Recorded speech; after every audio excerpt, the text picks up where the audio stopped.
Hi, everybody. Welcome. I heard a lot of someone from Edmonds, literally local. Love to hear it. Maine, I heard on there. So cool. Thank you guys for coming back again and again. We are just having a lot of fun doing these online classes and giving you just a couple quick tidbits on how to make dinner a little bit more exciting, a little bit more fun. So yeah, thank you guys for being here. This is our first taco night class. We love tacos here. And I'm excited to show you a couple tricks on how to make your own salsa, how to make your own tortillas, and how to make a delicious rub for carne asada. But first, hi, I'm Chef Dom. I'm here in downtown Edmonds, town north of Seattle. Um, I am originally from Chicago, big private chef, worked all over Chicago, north side, south side, doing everything you possibly can as a chef, line cook, prep cook, sous chef, kitchen manager, running my own thing. And just found that like teaching and talking about food is where my passion lives. And I just love teaching. I love connecting with people and kind of solving problems. I think most of us, especially who are here, know when we're cooking, all we're doing is solving problems and like, how do we make this better? Oh, I might have taken the onions too far. I'm glad you're here because here we don't take those things to heart and we just go on, keep going on, smooth sailing, no stress. Okay. Yeah, very exciting menu today. We're gonna do a little carne asada, dry rubbed carne asada. We have a flank steak here. Flank this part of the cow. Really, really meaty, really, really tough. But when you cook it, it's so lean that when you can cut, as soon as it's cooked, you cut into it, it's just like butter. It's so delicious and it's so tasty. But other steaks you could use like round steak, skirt steak, affordable cuts that you can really pound with the mallet to tenderize it. And then salsa, we're gonna make a whole taco situation happen, but salsa, such an important thing. Where do I get off? I'm an Italian American from the Midwest making salsa. It's such an easy thing to make at home, though. And as chefs, you know, we just take recipes that we translate and make sound interesting and techniques at the bare bones of them and teach them to the general public. And I think that salsa is something you need to add to your utility belt. So easy. You just have to have three components, technically. A little acid, so some lime juice, some tomato, and a little heat from a pepper, whatever pepper is in season for you or that you can handle. I have jalapenos here with a little seeds in them because I like it a little spicy. If you cut the seeds out, you kind of diminish a little bit of that heat. But if you keep some seeds in, you get a little spice to it. This is so good. I promise you, you're never going to buy store-bought salsa. You might, but on the special occasion, when you want to impress your guests or bring something over to a potluck, you're going to make this salsa. And then make some homemade flour tortillas. Combine some all-purpose flour with some butter. We're going to mix it, mash up the butter in it, just like we would do for a biscuit dough. And then we're going to roll out these really tender tortillas. So simple. Such a crowd pleaser and such a new thing to bring to taco night. You know, we've grown up from the ground beef and the seasoning packet, and now we're doing it a little bit more authentic. Okay, before we get started, if anyone's cooking with me or you're just watching in your car or on the way home from work, cheers. If you got a drink in your hand, cheers to our first taco night together, guys. Drinking a little pineapple juice. Why? Because we have it. Okay, so in order of operations, I'm going to start with our steak. This is a dry rub steak. It does not need much time to let those seasonings stick in. That seasoning will stick to the outer area, and as we grill it, we'll develop that really nice char flavor with those spices. It's so tasty. I love a dry rub in turn of a marinade because of how quick the turnaround is with a dry rub versus a marinade. Marinades meaning you kind of have to let it sit a little bit longer so those water soluble fats can go into and pull out the steak water soluble fat and kind of merge, change the texture, all those things. Okay, let's make a dry spice rub. So 8 ingredients. I know it seems wild. but these are things that you might have chilling at home. Chili powder, first thing, the base, 2 tablespoons of chili powder. Tajin, a really, really delicious Mexican spice. Citric acid is present in here, so it's going to add a little sourness to it, a little spicy.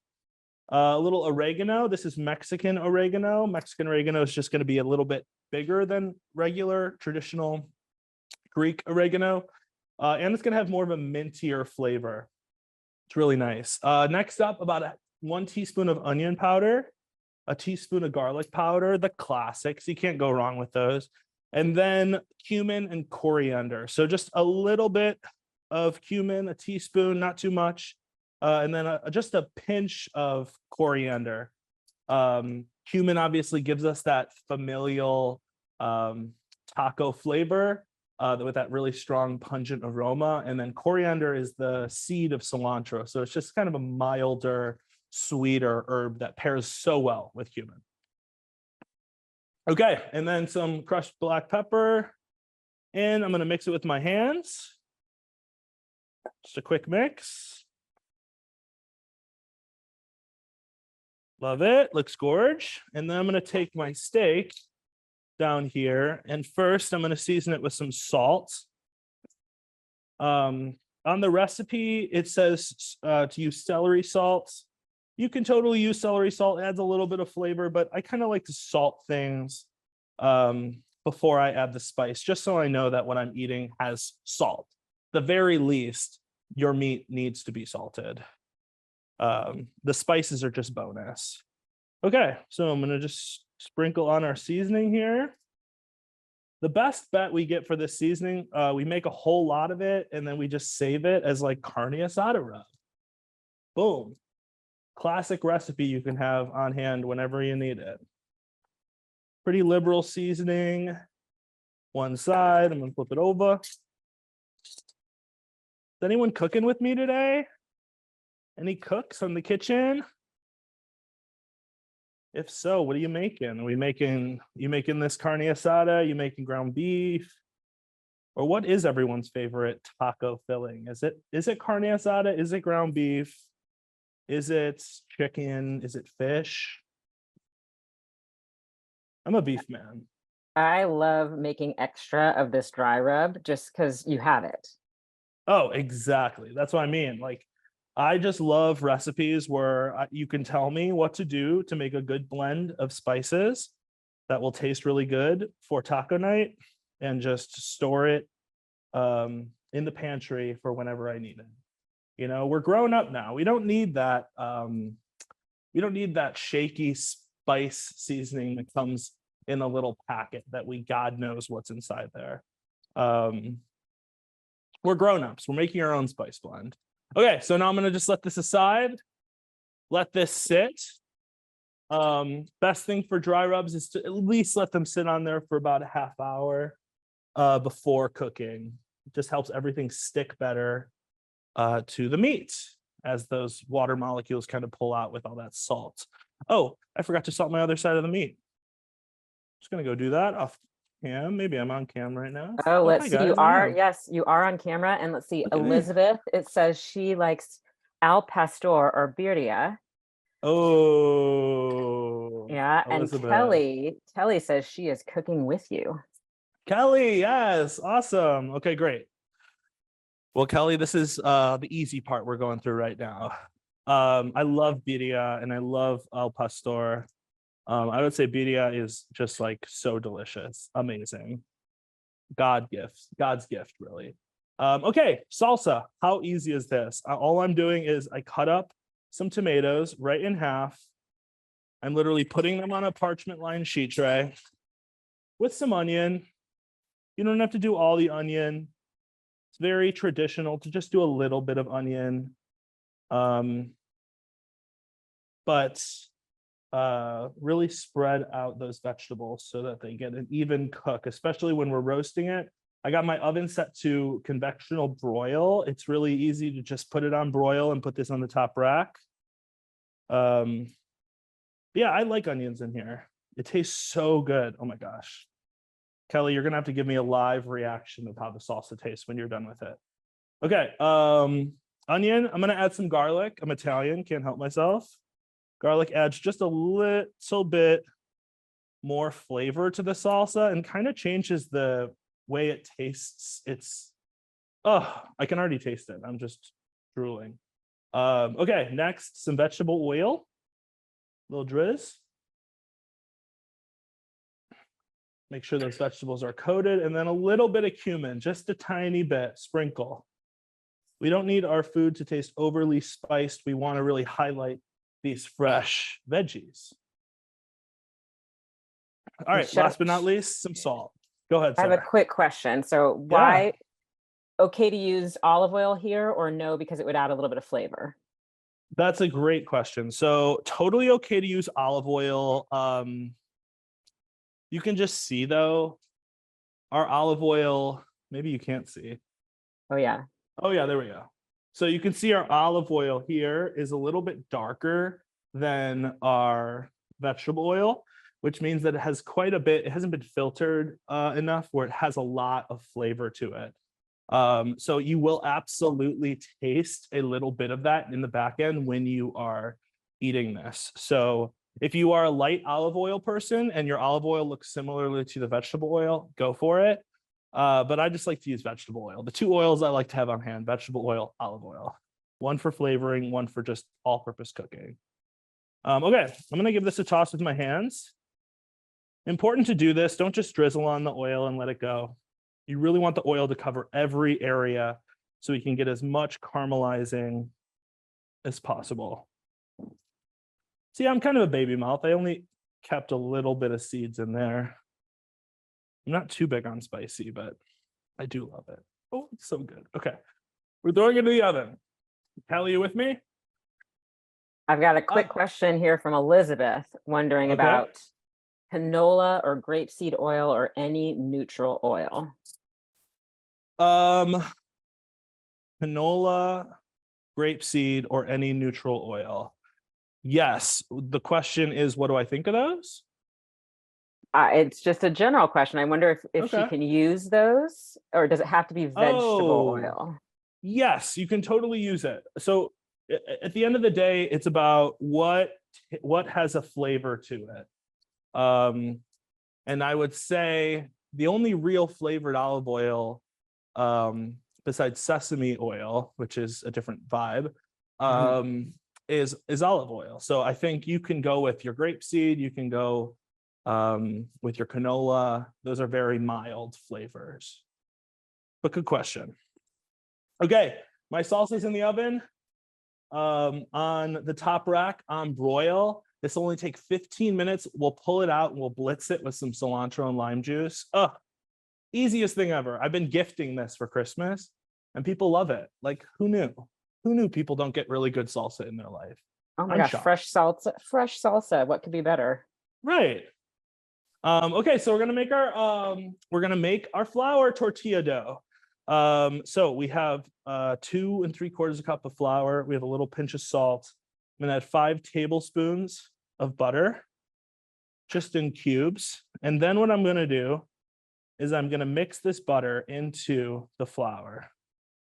So the butter is soft, so it's really easy to do. If you can just look at my hands, all I'm doing is I'm pushing the flour into the butter and just making really flat pieces of butter. It looks like I'm playing with my food, but I'm actually doing something. I'm actually doing something over here.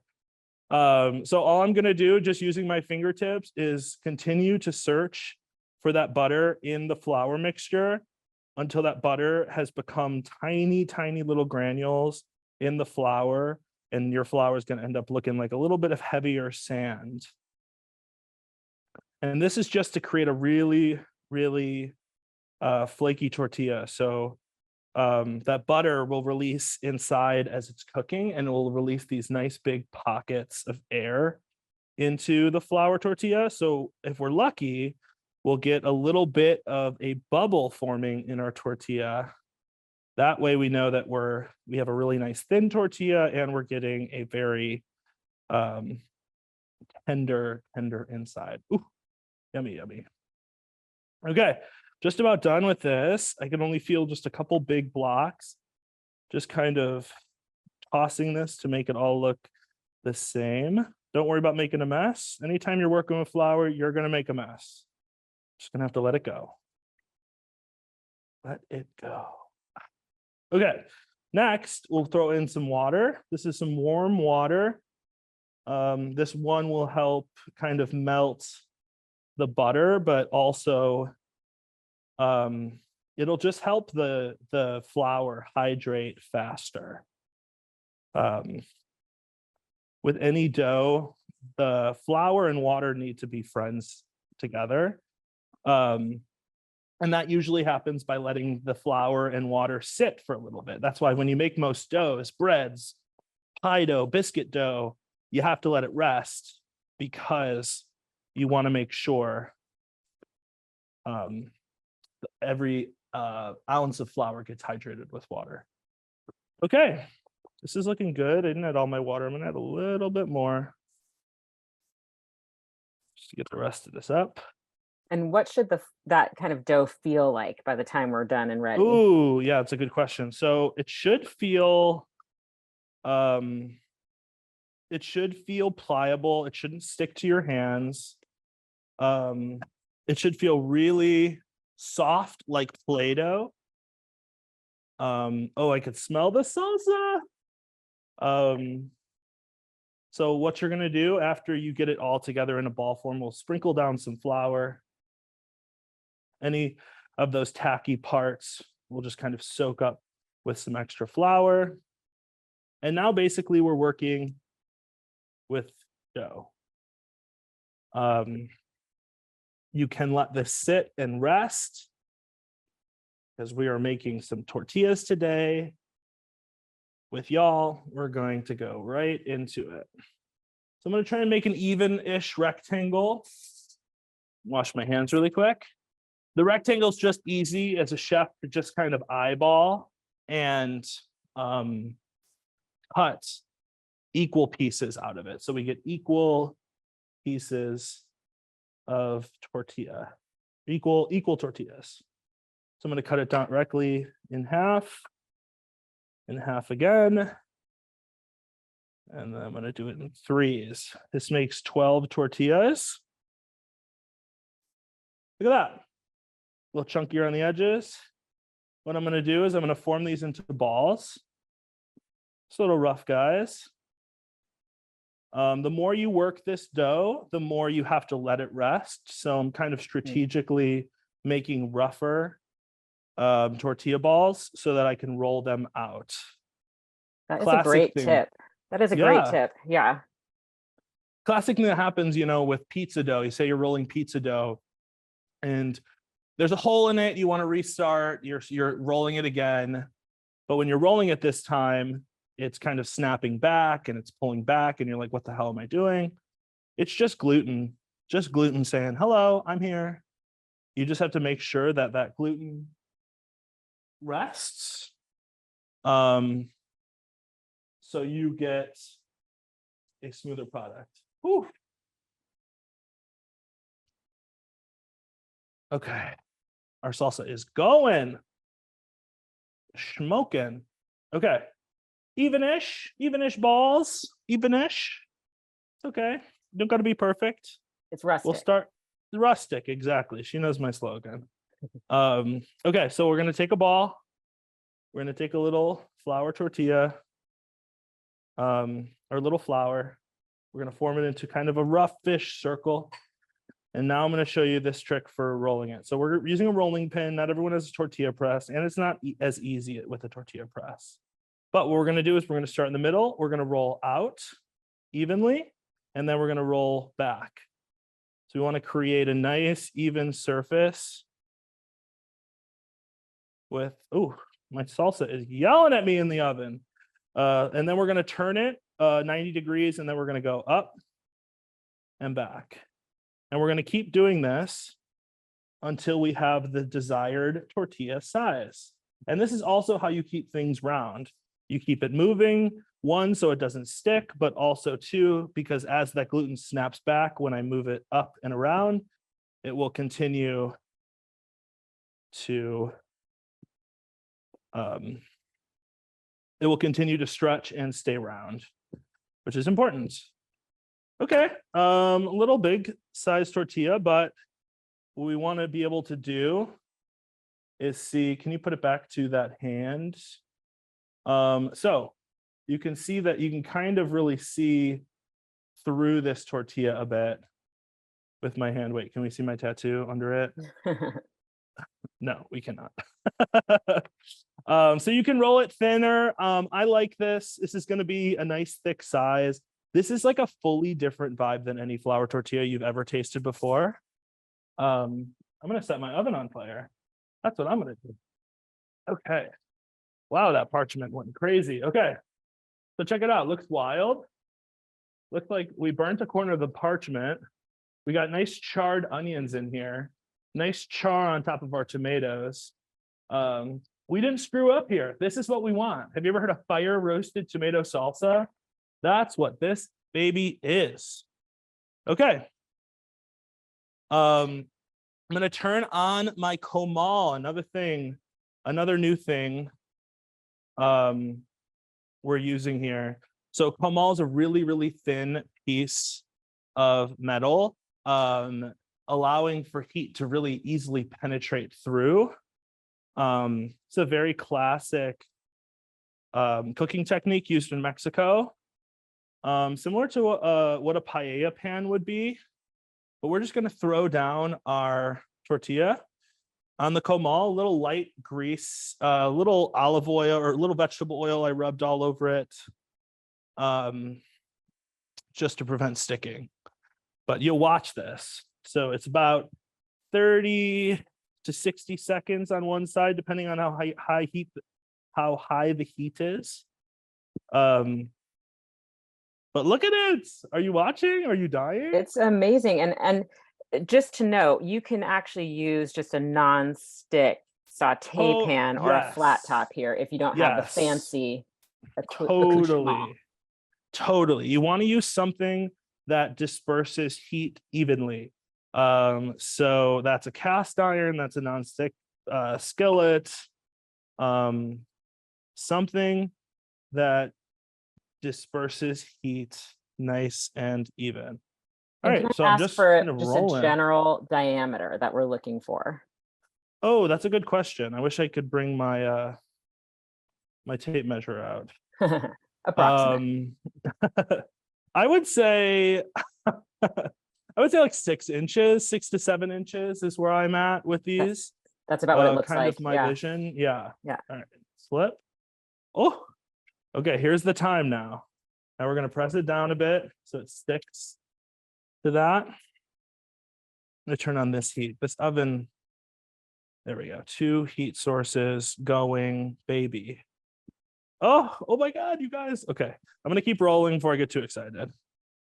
So our steak is resting. Our salsa is out. That's how fast our salsa cooked. I mean, I don't even know. 10 minutes, I think that was. So fast. And what are we looking for? What are we looking for as those cook? Sorry to interrupt, on the griddle there. No, that's great. For some bubbling. Is that what we're looking for? We're looking for some bubbling. We're looking for a little browning happening on here. We want a little bit of that comal flavor to be happening on the tortilla. But if you were kind of making a bunch of tortillas, Mark, can you pan down to the comal again for me? So yeah, if we're making a bunch of tortillas, we just want a little bit of brown happening. Look at this other one. Look at us bubbling. Can you imagine making these on your own? All right, and then the most important thing to do with any fresh tortilla is to, look at, we're bubbles. The bubbles are happening. Look at this guy. Look at that. Poke. Look at it go. This is how you make fresh pita dough or fresh pita bread. This is what you're looking for to make that pocket. Look at us. We are making tortillas. Kelly. Okay. I'm going to take this. Sorry, I think I cut myself off. But super important thing to do when the tortillas are done is to put them in something hot and sealed. So this is a tortilla warmer. That's why we use them. It helps to steam them. If you let them just sit out, they will totally dry out on you. And that is no good. So all you got to do, you could even use aluminum foil, open it up and just close it back up when you're done using it. But this is a good technique when you're making pie dough, when you're making a pizza, to constantly rotate the dough. You know, I hate when people get like, when you get like all the way done, you finally find the perfect shape and then it's fully stuck to the table. No good. So this is what we got. Look at us. We're pros. We're pros. All right, I'm making my way downtown. I'm walking fast. Here we go. I'm gonna be on turbo speed for now. These tortillas are cooking faster than I can roll them. I just cannot, I'm marveling at the simplicity of it all, but you know, Isn't it's it just going to wild? taste, yes, but it'll taste amazing from the salsa I to the know. tortillas. Yeah. It's a fully different experience. The first time I made these tortillas were for a friend of mine who loves buffalo chicken wraps. And we made a buffalo chicken wrap in a tortilla, in a really big tortilla. We made like 10-inch tortillas. And they were so good. Oh my God. There's just like such a soft fluffiness to it. And you just want to like take a nap with it. It's so soft and inviting. Well, and they have a little bit of not chew to them, but that softness. It's just exactly what you want in this kind of taco. Totally. Exactly. Just something like nice. It will hold everything together. It won't rip easily. Yeah, that's our vibe. Are we flour tortilla people here or are we corn tortilla people here? That is an excellent hot topic debate question. Divisive. I know. Divisive, hot topic. I know. I don't mean anyone to fight in the chat. We have a quiet chat today. They must be busy cooking. Oh, yeah. Kelly's going. Kelly's got a lot of work. Ooh, that steam Right? was burning me. Okay. Throwing down another tortilla. Now, all you're seeing right now is just a little bit of flour kind of sticking to the comal, toasting up a bit. Ooh, that one was a little too close to the heat, but it's okay. Everything is manageable, guys. Oh, This is for the chef, chef. I'm hearing some flour fans. We've got Janet Oh, and Richard have said flour. However, Sandra, oh, sorry, Julie says both. Sandra says flour. So far, flour is winning. oh, great. Okay, great. Lots of flour people here today. Love it. Yeah, corn tortillas are delicious as well. There's just something about the flour tortilla. It's just so uniquely favorited amongst me. I love a good quesadilla and a flour tortilla. Ah, yummy.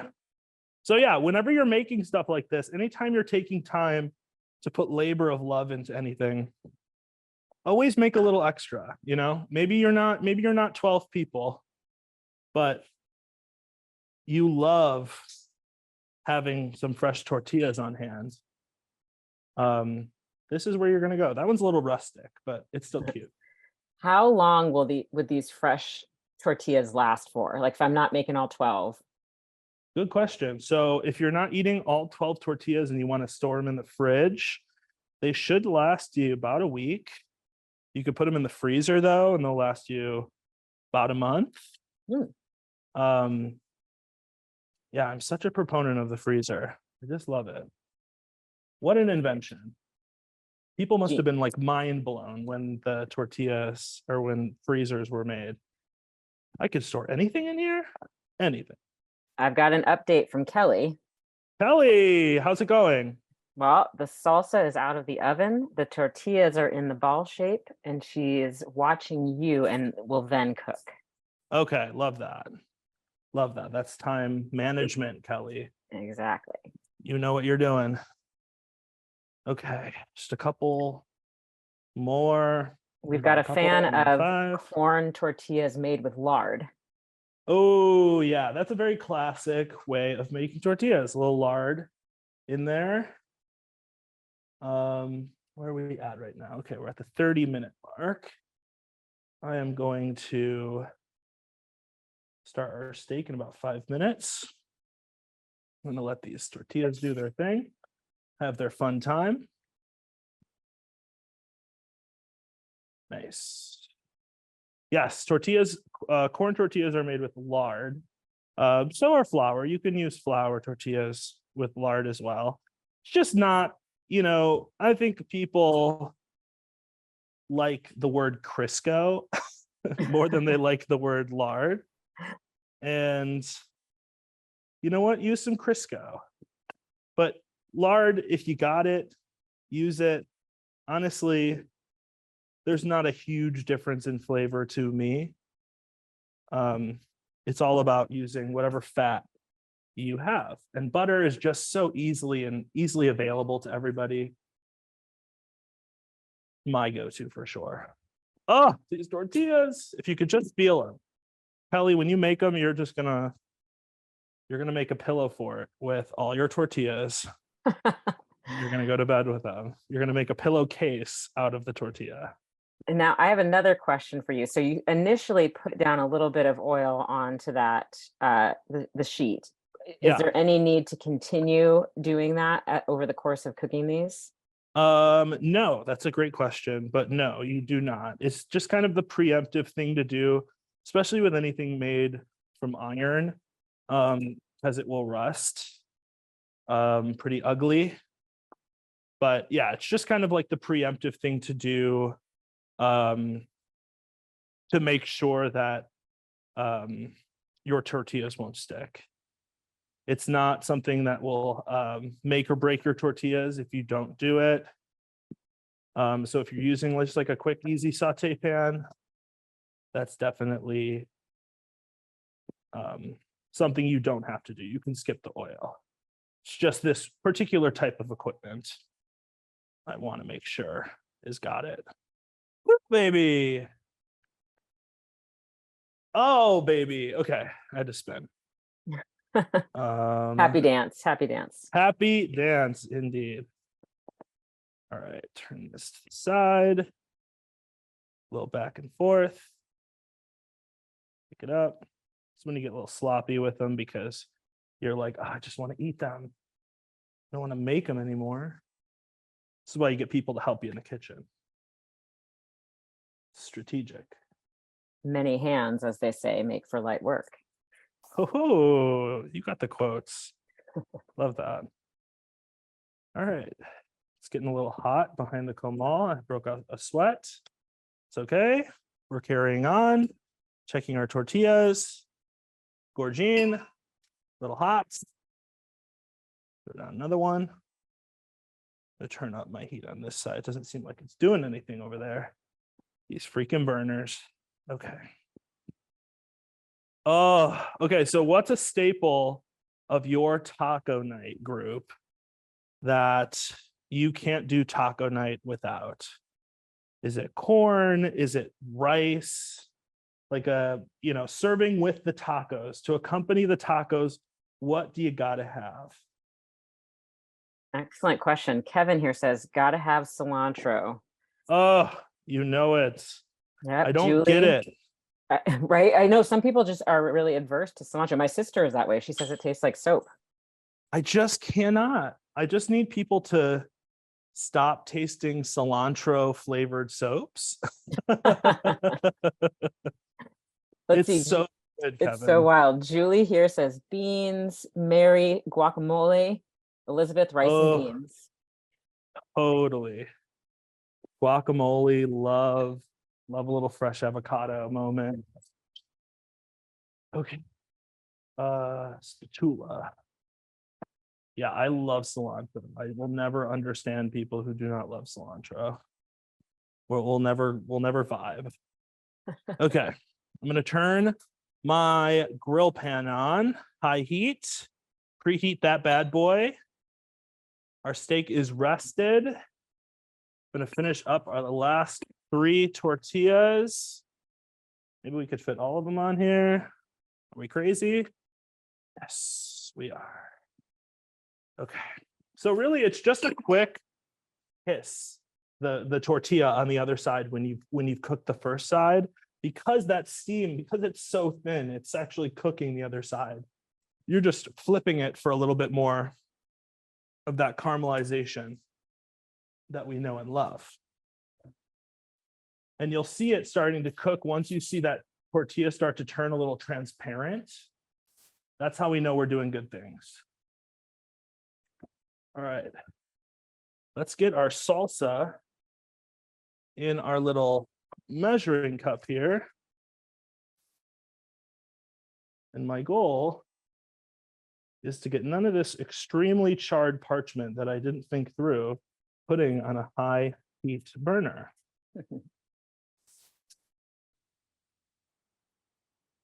Okay, in the pan, nice big spatula. We love a big appliance, or we love a big hand utensil. I'm going to take all these charred, burnt onion bits from the corners. That is flavor, baby. Flavor. Holla. Okay. Love it. Tortillas, I'm going to turn off. We are good. Got a little charring going. I can hear our heat sizzling. Got a little salsa juice on it. Bad thing. Okay. That can never be a bad thing. Never a bad thing. I'm going to remove this comal. It's really, really hot from where we're cooking. Bring our steak back into the mix. And I'm going to blend this in the immersion blender back here. Great utensil, immersion blender.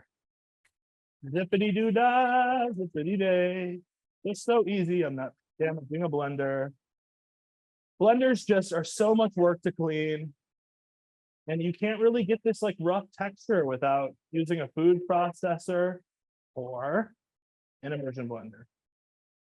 Invest in one, babies. I'm telling you, you're going to love it. All right, we're a nice blend up to here. Let me just show you where we're at with it. Can you pan down for me? Ooh, got a flour on my body. Ooh, baby. Look at this. So, yes, we have a nice red chunky salsa, not a puree, adding a little bit of cilantro to it. And then I'm adding a little bit of lime juice with one whole lime zested. That'll just really brighten things up. And don't season this until after you blend it. We've already salted those potatoes. We want to make sure that we're not over salting. So when we're tasting a fresh salsa, what are we tasting for? We're tasting for salt and acid. It should be acidic and it should be salty. Give it a taste. Kelly, you're gonna love it. Look at this bad boy. Look at the color too. Just such like interesting hues for it. Oh my gosh. Oh, why am I so good at cooking? Answer me that, chat. And I have to say, I almost think it was serendipitous that you're sipping on some pineapple juice, because I feel like that's a good kind of compliment in this whole taco night. The fruitiness. Yeah, a little acidic. So right now, oh my gosh, it's so good.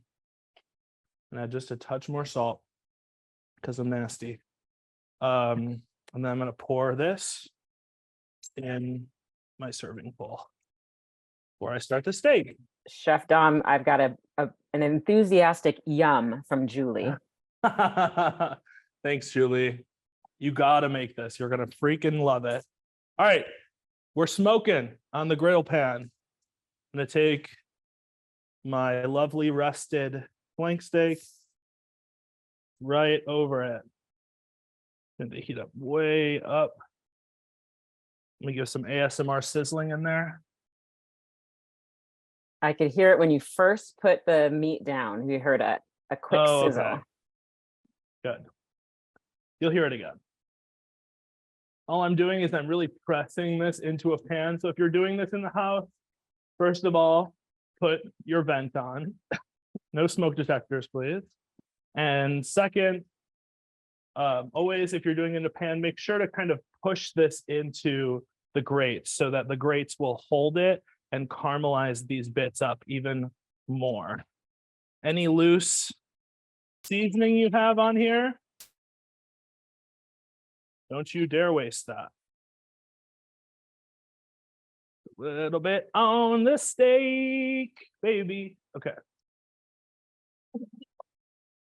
Guys, literally what? 40 minutes. We've already made a salsa, fresh flour tortillas, and now we're about to have some steak. Come on. Let's cheers. Let's take a break. Take a break. Let's cheers. Let's drink whatever we're drinking right now. A little pineapple, a little pina. Well, and I just love the cadence of this because it makes sense. The salsa needs a little bit of time to kind of marinate itself and develop flavors. The Yes. tortillas get a few minutes to steam. Everyone's had their time to kind of become their best selves. Exactly. Exactly. And like that's what it's important, you know, like what is the menial small amount of time? Because this isn't like I know I am woke to the idea that most people don't have time to cook or don't have the wherewithal to pre-plan and say, oh, I'm just dry rubbing my flank steak tonight for tomorrow. So I like to do things that make sense, that can still be super tasty, that you can take home, take with you, that work for you, the consumer, the person who's making this food. Because at the very least, I just want you guys to cook again. I just want people to cook. I don't want these HelloFresh things and all that stuff to take over, because nothing beats home cooked food. I mean, I guess that's the vibe of HelloFresh, but you know what I mean. Get to the grocery store. Okay, so this is cooking. It's been on here for about 2 minutes. I'm going to put some vegetable oil on the grill pan. This is going to help kind of sear and smoke up on the sides of this steak. Just a little bit. You can already hear, and you can see it a little smoky. That fat, one, when you add fat to something hot, it will help transmit the heat into whatever you're cooking. But two, it'll help us create more of a crust, a bark on the meat. That's the best part. That's the tastiest part, that bark. The bark. And now we chill. Drink another glass of pineapple juice. I love the bark. Bark, that sounds good. Yeah, it's a very like barbecue-y sort of term for people who like smoke meats and stuff. Yeah. But yeah, it's a important thing to do when you're developing texture on meat, or whenever you're cooking red meat. You can't flavor the insides, and it's so different than chicken, because chicken really gets all the flavor inside of it. Meat, on the other hand, only kind of scratches the surface. Okay. Chef Dom, can I ask a question about the flank steak? Is this something that you would have asked the butcher to take care of for you? Yes. Well, first of all, I'm so pro talking to your butcher and getting to know your butcher and saying hi and checking in and making sure that your grocery store workers kind of work for you essentially. So yeah, I would say definitely go talk to the butcher for your flank steak so you can get one solid piece. Makes it easier to cook. And also ask him to butterfly it for you to make it easy. If you're cooking for a crowd, you want to make sure you have thinner pieces of meat so it cooks faster. So you'll take the same high heat, you'll get that same bark on it, but it'll only take you like 4 minutes compared to this, which will take us around 8 minutes to fully cook. So I love to tenderize my meat. I love to tenderize my flank steak with a meat mallet. Just a little light pounding. You don't have to use that spiky side, because we don't really need to develop too many craggly bits. I love a rare center inside of meat. But yeah, I think there's a time and place for different types of cuts for this meat. And I think the most elegant way you could do it is just taking a full flank, getting it perfectly cooked, having that beautiful red interior, and eating it in some tacos. Oh, love it. So good. I've got a question here from Janet. Any advice for those of us who have a flat cooktop? A flat cooktop. Yes. Love a flat cooktop. Very fun. They're very fun. You're not going to get grill marks, but you will get heat, and you'll get heat distributed pretty evenly as well. So your biggest tool in the arsenal for this is the heat. So make sure you just preheat that flat top really, really, really hot. And then add a little oil, and then add your meat on top of the oil. And you'll develop a really delicious and like fully coated bark versus grill pans, which only kind of give you these sections. So again, just kind of going around. Look at this gorgeous crust we have on the steak, by the way. Let's not let that go unacknowledged. Gorgeous. It's gorgeous. Look at that. That's like a character. That's like a painting. Look at us. She's camera ready. Oil. She is camera ready. Absolutely. So I learned this in culinary school, or I learned this from other chefs I worked with. But when you're testing your meat to see if it's done, that poke test, right? I learned this is the area that you touch. So right by my moon here. Can you zoom in for me, Mark? I'll be right over the steak. Ooh, ooh, nobody knows it. Oh, okay, great. So yeah, I'm basically tapping this part of my finger to tell if it's done. So this is medium rare, medium well done. This, you'll feel this area kind of tightening up. Oh, as that's you go. fascinating. I get it. So yeah, the tension is what you're captivating. It is. It's the tension in the muscle and the skin. And so when you're poking meat, you want to feel a like a spring, like a trampolini spring on it. That's how we know that we're cooking it. The grill kind of masks it sometimes, especially when you just flip meat over. It's really hard, and it will fake tell you it's done, but it's not done. You just kind of have to let it rest on the other side and then poke. But I would say we're really close to, we're at medium rare right now. And I really love where we're at, honestly. Oh, the other side is gorgeous. I can't even show it to you. Okay. I'm pulling it off. I'm letting it rest. We got a nice spring to it. Nice spring in our step. I'm going to turn off my heat. I'm going to let this bad boy rest for just 5 minutes before we serve our tacos. Would you say, no, not at all.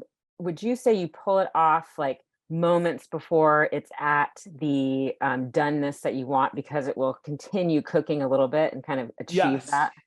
It will continue cooking a little bit, but like I love medium. So I'm going to take this steak from medium rare, and then as it sits, let it cook to medium while I let it rest. Perfect. Yeah, but super important to let it rest. I know it's just like mouth watering, and maybe this was the last thing you had to cook for the night and you want to just dive right into it. But I promise you, it's not going to be nearly as good unless you let it rest, because you'll have all those juices and you'll actually have juicy meat versus cutting into it now and having all the juices run off all over your countertop, which isn't a good look. It's just not it. Oh, I'm ready to cut it though. Okay. We can assemble. I want to show you our tortillas, what they look like right now. So they've been chilling in our tortilla warmer. So I just flipped it over. But look at how it's so strong. It's got so much fold power, no rips in these tortillas, and it's not too thick. Maybe I'll put it down by the steak. They look amazing. I mean, you get a sense of the texture. They are a little bit thicker than maybe your standard store-bought. Totally. But that's like part of the draw. Like you said, exactly. The texture is what matters about these. So even, maybe you took it too far, like a couple I took too far on here. So a little bit of this darkness. And it's really, really hard, especially when you just take it off the burner. If you put it into a tortilla warmer, it will fully soften as they sit. So even with corn tortillas, this is the same process. Just kind of taking them out and throwing them down. Look at this one. Oh my God. I mean, those are textbook. Oh, Jesus. A little extra juice never hurt anybody. A little extra juice, exactly. All right, we'll put this one to the side. Which one do we want to plate? Is this it? No, this one's it. Oh, gorgeous. Gorgeous. All right, and we're gonna do a live tasting. Obviously, deny you the pleasure, the simple pleasures of watching you eat. of watching me eat. While the rest of us just drool. Yeah. Oh, update from Kelly. The salsa is delicious. Yes. Hell yes, Kelly. Oh my gosh. Okay, now I promise you, this is your secret arsenal weapon for Christmas. Make it for like everybody and then just be done with Christmas shopping. Love it. I love it, Kelly. I'm so glad you made it. I'm touching my meat. Just giving a little couple pokes because I'm impatient. As we're cutting the meats, just a quick reminder, we always cut against the grain. So you can see the kind of grain running this way. I'm going to cut this in half and then cut it into pieces. And as a bonus step, when you cut a flank steak that has the grain kind of running this way, you can cut it on a bias angle, and you'll even kind of cut more through the cartilage, adding even more of a delicious chew to your meat without kind of just cutting it in that basic form. It just plates up so much better, and you get a nice piece of bark with each one. I'm going to ask a silly question. Yeah. Why cut against the grain? What does that do? So it just basically makes our teeth work less. If you were like, that everybody knows that stringy piece of celery that runs down up and down through that the stalk. And when you take a bite and it kind of pulls off or it gets stuck in your teeth, it's that same sort of mentality. What you're trying to do is cut through those grains and those cartilage so you have a nice, delicious and tender piece of meat. So basically just kind of does the work that our teeth do a little bit better and makes it just a little bit more enjoyable to eat. I love it. I have another salsa question here. Yes, salsa me. So how long would the salsa last as a gift? The salsa would last for, I would say, a couple weeks, honestly. I like to rule of thumb everything kind of at a week for homemade, but salsa, this homemade salsa with the lime juice and salt in it to preserve it, it should last about a couple weeks. In an airtight container? In an airtight container for sure. All right. I'm diving in. I'm done waiting. Oh, look at that. So when we cut these pieces, we use a really long sawing motion with our knife. That way we get even cuts. We're not shredding up the meat. We want nice, even pieces. Oh my God, I just want to eat this and turn the camera off. Nobody watch me eat all this food. I think you have a few people there to help you. I know there's someone at Edmonds. They're gonna like run down here. They should get some of my taco. Hopefully they can smell it from here. Oh, baby. You better stop. You better stop. Get those thin pieces too. These melt in your mouth pieces. So if you were serving flank steak, this is how I would serve it, in these like really small but delicate pieces, slices, almost roast beefy kind of slices. And you can see this long sawing motion isn't pushing on the meat too much to where that the meat is kind of like pushing all of its juices out. We're just, gently working our meat.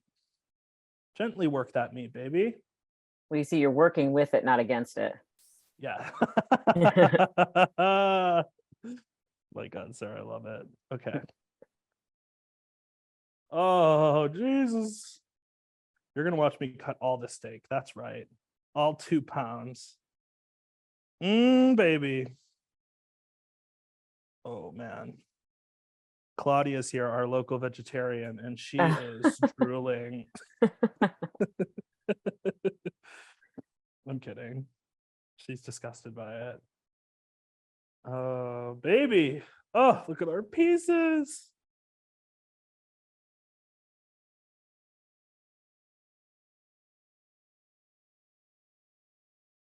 And it's just also nothing about this was complicated. It was right. it's How simple, easy was it's that? fresh, it's good food. Good food. It's all we're about, as a chef, our job is to curate recipes that make sense, that are a little bit cutting edge, but also work for our customer, which is you guys. And I just want to make recipes that you can come home and be like, oh my God, I forgot to cook. Okay, well, we got you. We got you. All right, coming closer to the end, I'm cutting a little bit more straight just to get same pieces of each. And look at this juice, just a little bit, nothing crazy. It's not all over the place. This is what happens when you treat your meat with a little respect. Exactly. Finish these pieces up. And remember, the ends are for the chef.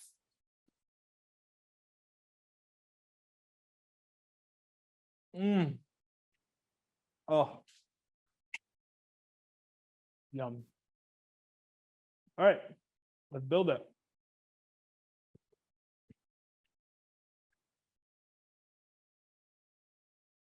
So, get a couple of thin, gorgeous slices of meat. Can you change the angle for me, Mark?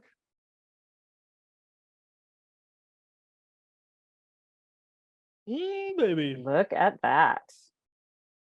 2 slices is enough. I won't be overindulgent. Okay. And then, oops, a little bit of our salsa.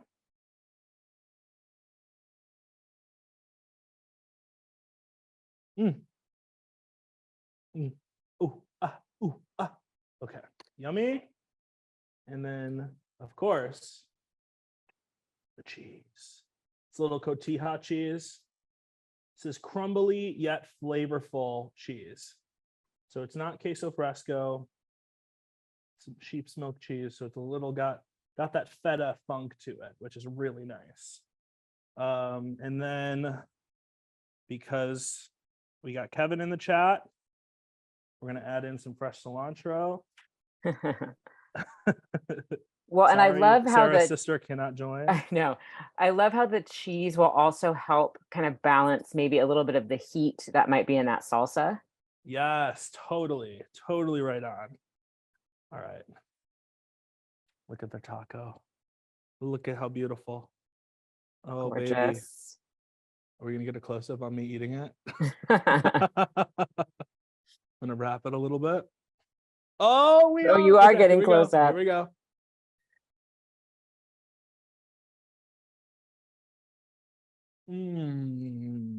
I mean,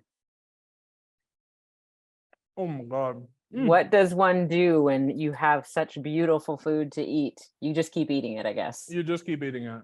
Exactly. You just keep eating it. You guys, Kelly, send us pictures of how your salsa turns out. If you make this at home, send us some pictures and let us see how that food looks.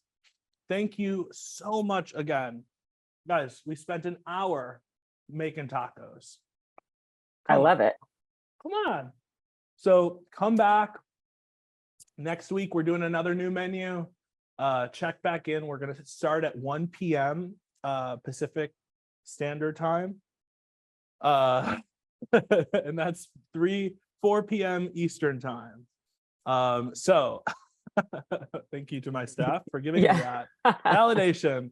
But yes, come back, guys. I so appreciate you guys being here. And I hope you learned a little bit something new today that you can take into dinner with you tomorrow, tonight, whatever. So thank you guys again for joining us. Like and subscribe. All the things. All those things. Yeah. Well, thank you, Sarah. Thank you. You've got all kinds of thank yous coming in here, Chef Dom. So this has been a wonderful class. Thank you, everyone, for participating today. So much fun. You will receive an email with a recording of the class so you can watch this instruction again. We look forward to launching our full line of online classes, so keep an eye out on our website for those. We'd love to have you back cooking with us again. I put a link to a survey in the chat, but you will also get that in the follow-up email from today's class. So thank you again. Happy eating. Thank you, Chef Dom, and have a good day, everyone.